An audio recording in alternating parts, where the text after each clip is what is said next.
Nothing can be more frustrating when you sit down to watch one of your favorite programs on A&E and you run into issues streaming it. Well, in today's tech video, I'm going to show you how to fix A&E App if it isn't working on your Westinghouse Smart TV.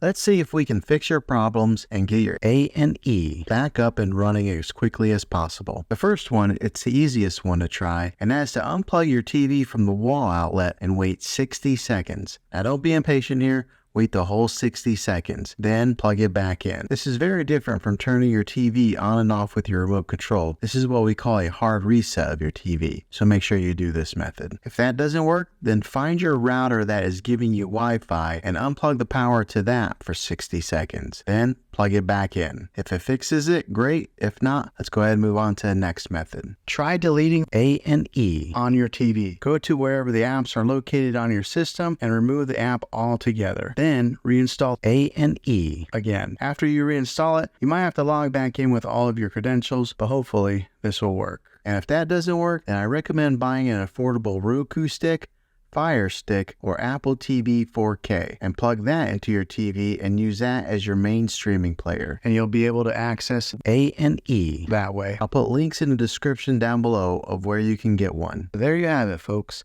If this video was helpful, go ahead and click a thumbs up on it. Go ahead and subscribe to my channel. I make tech videos all the time, and I would love to have you back in the next one. Take care.